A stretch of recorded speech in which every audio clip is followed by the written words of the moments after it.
Hey guys, it's Miss Jackson back with Reading Wonder, and I'm actually going to start reading part 2, which is told from Via's point of view.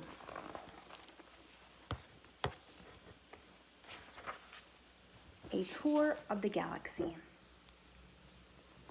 August is the sun. Me and Mom and Dad are planets orbiting the sun. The rest of our family and friends are asteroids and comets floating around the planets orbiting the sun. The only celestial body that doesn't orbit August, the sun, is Daisy the dog. And that's only because to her little doggy eyes, August's face doesn't look very different from any other human's face. To Daisy, all of our faces look alike, as flat and pale as the moon. I'm used to the way this universe works. I've never minded it because it's all I've ever known. I've always understood that August is special and has special needs. If I was playing too loudly and he was trying to take a nap, I knew I would have to play something else because he needed his rest after some procedure or other had left him weak and in pain. If I had wanted Mom and Dad to watch me play soccer, I knew that 9 out of 10 times they'd miss it because they were busy shuttling August to speech therapy or physical therapy or a new specialist or surgery. Mom and Dad would always say I was the most understanding little girl in the world. I don't know about that, just that I understood that there was no point in complaining. I've seen August after his surgeries. His little face bandaged up and swollen, his tiny body full of IVs and tubes to keep him alive. After you've seen someone else going through that, it feels kind of crazy to complain over not getting the toy you asked for or your mom missing a school play. I knew this even when I was 6 years old. No one ever told me. I just knew. So I've gotten used to not complaining, and I've gotten used to not bothering Mom and Dad with the little stuff. I've gotten used to figuring out things on my own. How to put toys together, how to organize my life so I don't miss friends' birthday parties, how to stay on top of my schoolwork so I never fall behind in a class. I've never asked for help with my homework, never needed reminding to finish a project or study for a test. If I was having trouble with a subject in school, I'd go home and study it until I figured it out on my own. I taught myself how to convert fractions into decimal points by going online. I've done every school project pretty much by myself. When Mom and Dad ask me how things are going in school, I always said good, even when it hasn't always been so good. My worst day, worst fall, worst headache, worst bruise, worst cramp, worst mean thing anyone could say has always been nothing compared to what August has gone through. This isn't me being noble, by the way. It's just the way I know it. It's just the way I know it is. And this is the way it's always been for me, for the little universe of us. But this year, there seems to be a shift in the cosmos. The galaxy is changing. Planets are falling out of alignment.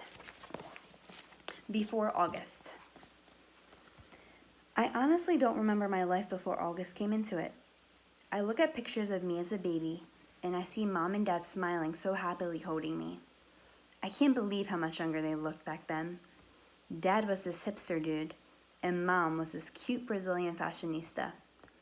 There's one shot of me at my 3rd birthday.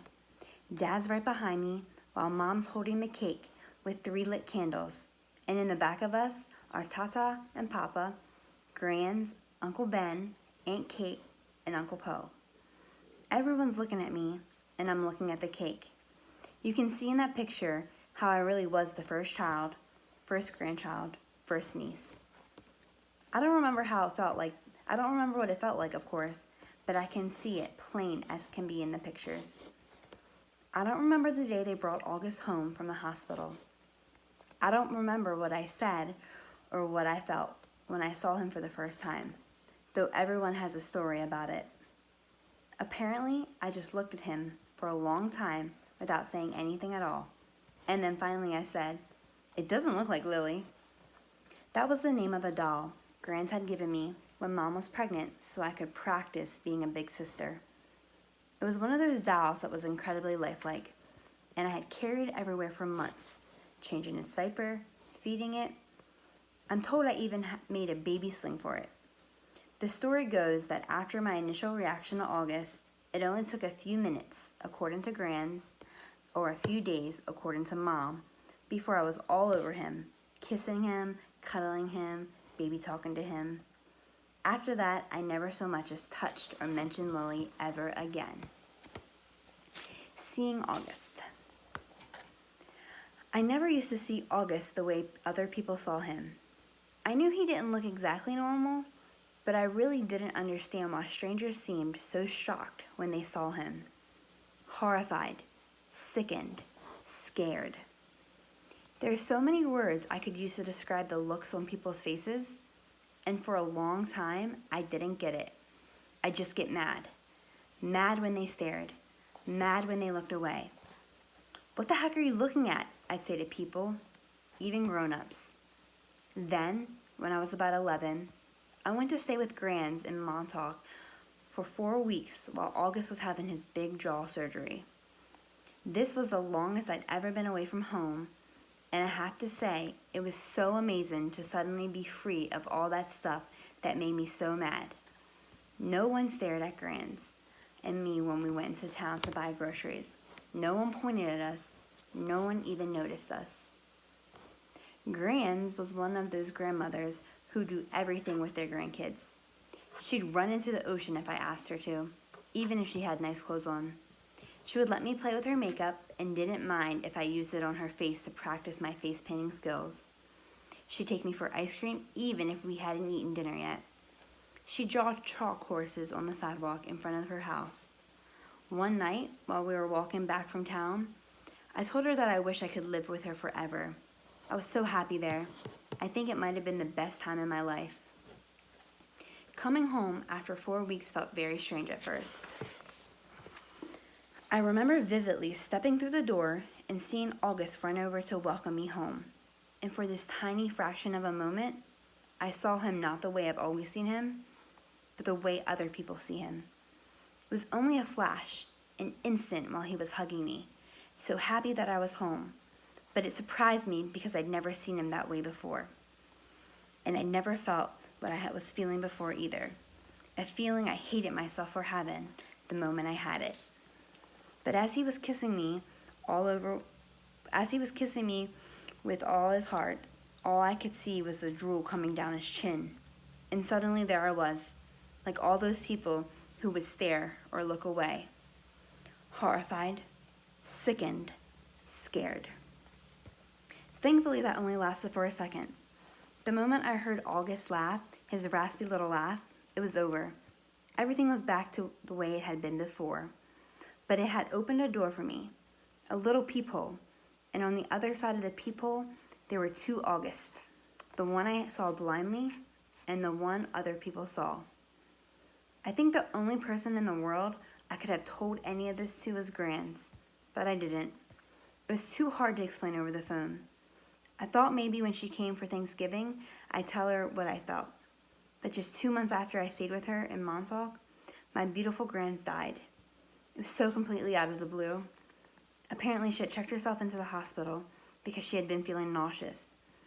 Mom and I drove out to see her, but it's a 3-hour drive from where we live, and by the time we got to the hospital, Grands was gone.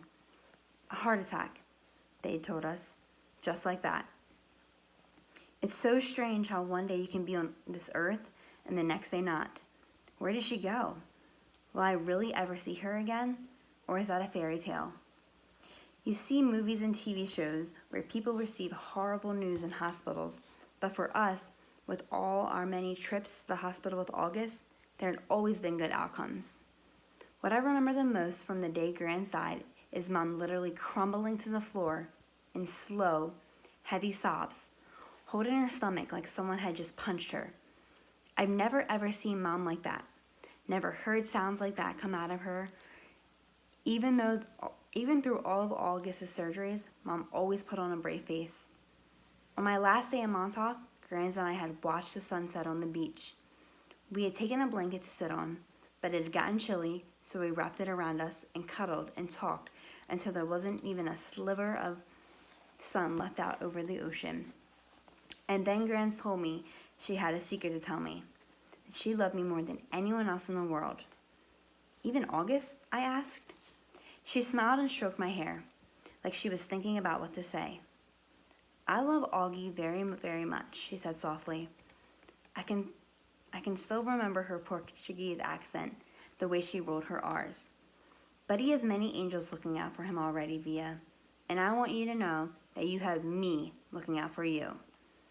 I want you to know that you are number one for me. You are my... She looked out at the ocean and spread her hands out like she was trying to smooth out the waves. You are my everything. You understand me, Via? I understood her. I knew why she said it was a secret. Grandmothers aren't supposed to have favorites. Everyone knows that. But after she died, I held on to that secret and let her cover me like a blanket. And let it cover me like a blanket.